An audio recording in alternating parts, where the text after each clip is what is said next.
Coffee break on UNMIL Radio. Tim Callaghan is the leader of the 20-person Ebola Disaster Assistance Response Team that is leading the U.S. government's response to the Ebola outbreak in West Africa. He's now on the line. Good morning, Tim. Good morning. How are you this morning? I'm just fine, thank you. Thanks for the opportunity to discuss the U.S. government's efforts. Good. Now, Tim, what is going on in the field and what are your most important activities? Right. Again, I am the DART team leader, the Disaster Assistance Response Team for the U.S. government, which means I am leading the overall U.S. government coordination. And as part of our team, just to be clear, we have colleagues from CDC, we have colleagues from our military, and basically many aspects from the U.S. government to address this serious issue. Many of the things we are looking at right now is, and I guess I want to just highlight how important and how much respect we have for the people on the front line, the medical professionals who are managing treatment facilities. What we're looking at is how can we best support that.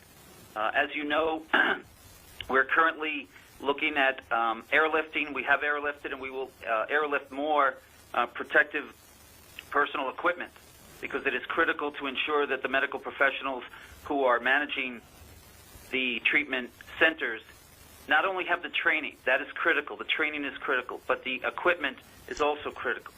On top of that, we are procuring and supporting the procurement of chlorine, buckets, mattresses, so to ensure that the treatment facilities have enough supplies to manage what's currently going on. Another area that is important for the U.S. government in working with the government and working with our international communities is that CDC, the Centers for Disease Control and Prevention, is now managing Liberia's main biomedical laboratory with support from USAID.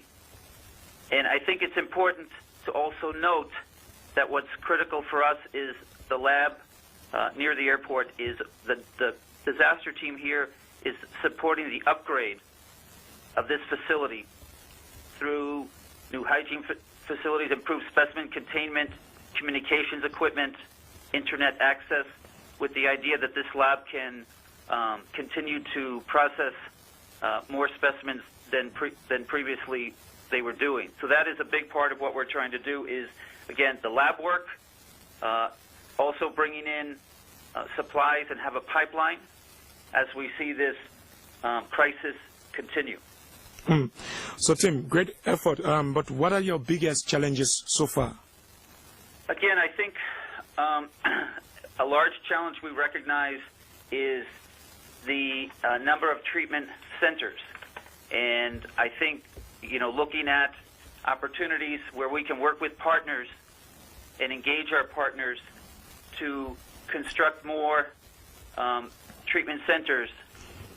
And again, the disaster team I manage is currently looking at all options, including partnering with non-government organizations, again, our traditional partners, to build and potentially manage additional treatment facilities. I think that is one of the areas we see right now, in addition to, obviously, the excellent work. I mean, again, I cannot praise enough the work that MSF and WHO is doing. I also meet with, and the DART works closely with our colleagues from UNMIL. I hit the ground here, and again, my sincere thanks for all their efforts. I've met with them. We continue to meet with our colleagues from UNMIL, because this situation cannot, I repeat, cannot be just one country. It must be a united effort by all the international community, countries, working closely with UNMIL, working obviously closely with the government of Liberia. One country cannot do this alone, and it must be a coordinated, well-thought-out effort. Now, I'm listening to you, and you're stressing the need for more treatment centers. When we get the impression that the case load is overwhelming already, 2 treatment centers we have in the country, or in Monrovia. Again, I think for us, it's important to ensure that LWA 3 is open, JFK is open, but it is important to also think longer term to ensure that if there are cases, whether it's probable or suspected, they have a place to go to. And so I think working closely together with the government and with all partners, again, that's just one area we're looking at. I think the best way to treat Ebola is to detect it early on. The DART and CDC, for us, the important part of training. I mentioned earlier, for local healthcare workers, that training aspect is critical. I can't express that enough. It's critical on how to use the medical equipment.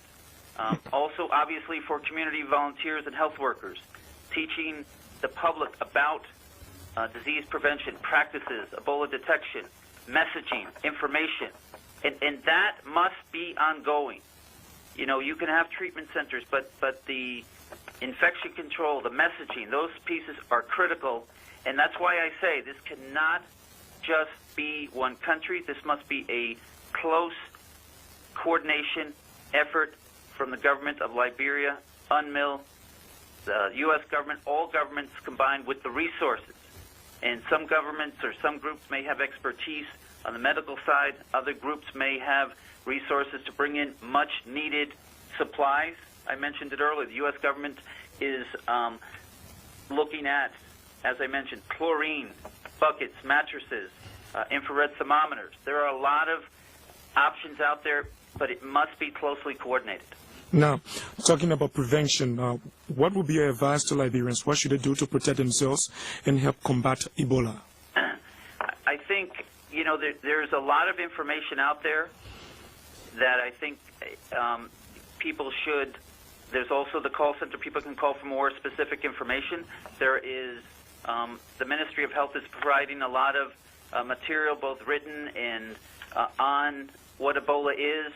I think, obviously, if someone has any of the characteristics, they need to find an area where they can receive care. But I think that the call-in center to gather information and find out where they can go is important. We're working with the Liberian government.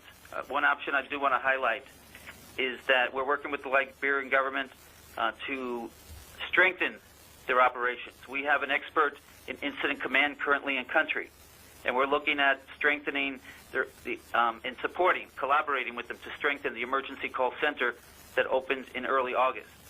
And as you know, there was a lot of calls that are coming in, and our efforts is to collaborate to ensure that is a strengthened part of the overall response strategy. And again, our incident command expert is available to support with all different sorts of tools on how to manage effectively the overall emergency. Now, Tim, how much do you know about the serum that was used on 2 American citizens, a few doses of which were brought into Monrovia recently? I'm sorry, could you repeat that, please? I'm asking you, how much do you know about the serum that was used on 2 American citizens that contracted Ebola? I'm certainly aware that there was an agreement made. I would refer that question to the pharmaceutical company, which worked directly with the government of Liberia. Now, the WHO announced a vaccine for Ebola could be realistic within early 2015. In your view, how realistic is that deadline? I'm sorry, one more time. Can you repeat that question? I don't know. I didn't catch that. The WHO recently announced that a vaccine for Ebola could be available as early as 2015. Yeah, I don't have any visibility on that. In your view, it's not too realistic? Again, I wouldn't. I'm not in a position to have any visibility on that. Well, thank you ever so much, Tim, and enjoy the rest of your day. Thank you very much. Tim Callaghan is the leader of the 20-person Ebola Disaster Assistance Response Team DART that is leading the U.S. government's response to the Ebola outbreak in West Africa. He said they are using a multi-front approach to combat Ebola, procuring personal protective equipment, bringing in chlorine buckets and mattresses, and upgrading the LRBRO, the Liberal Institute for biological research around the Rebels Free Highway. They're upgrading it and improving the facilities to respond to Ebola cases. But he also stressed the need for an increment in the number of treatment centers in the country. He said this will help a great way in reducing Ebola outbreaks in the country. He also wants everyone to work together, because for him, a united front, a united effort can help contain the Ebola.